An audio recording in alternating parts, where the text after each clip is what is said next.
তেতিয়া পুৱা 6মান বাজিছিল। কলহৰ পৰা আকাশখনলৈ চাই ভৰতে ভাবিলে, আজি হাললৈ নাযাওঁৱেই, বতৰৰ লক্ষণ ভাল নহয়। হ'লেও এদিন পথাৰলৈ নগৈ ঘৰৰ কামখিনিকে কৰিব পাৰিব। তাকে ভাবি সি বেকা দাখন লৈ বাৰীতে গছলতাবোৰ কটাত লাগিল।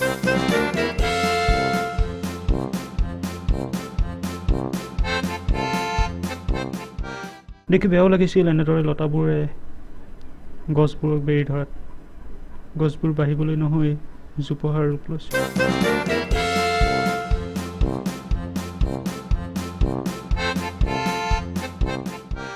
এনেদৰে কাম কৰি থাকোঁতে এটা তীব্ৰকাৰ গাজনি শুনা পালে। সেইবোৰলৈ কাণ নিদি সি কামত লাগিল।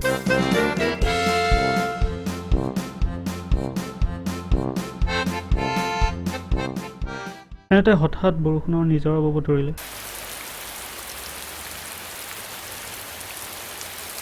সি যেনে তেনে কৰি ঘৰ সোমাল।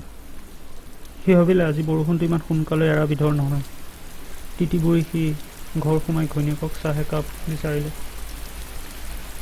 ঘৈণীয়েকে দিয়া চাহকাপ খাই সি খিৰিকীৰে এবাৰ বতৰটোলৈ চালে। নাই, ইমান সহজে নেৰে। অলপ শুই ল'বলৈ সি বিচনাত বাগৰ মাৰিলে। কেতিয়া তাৰ টোপনি আহিল সি গমকে নাপালে। এনেদৰে প্ৰায় 2 ঘণ্টাৰ পিছত সি সাৰ পালে। তেতিয়া ঘড়ীত 8:30 বাজিছিল। সি ককামুকৈ উঠি আগবাঢ়ি চোতাললৈ বুলি ওলাই গ'ল।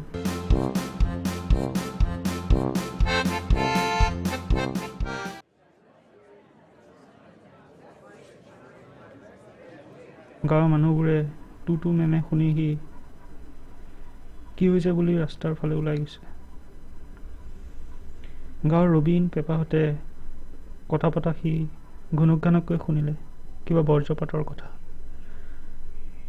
সিহঁতৰ পথাৰত পৰিল হেনো ডাঙৰ ডাঙৰ বহুতো গছ পৰি ছাই হৈ নিলে। সি ততাতৈয়াকৈ পথাৰৰ ফালে দৌৰিলে।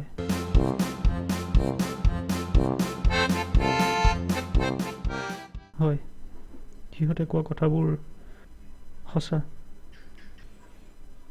সি চাৰিওফালে চালে এপাক। সি দেখিলে সিহঁতৰ 2ডাল আম গছ আৰু এডাল চেগুন আধা পোৰা অংশ ছাই হৈ আছে। সি তেতিয়া ভাবিলে, সি পথাৰখনলৈ নাহি জীৱনটোক কিমান সুৰক্ষা দিলে।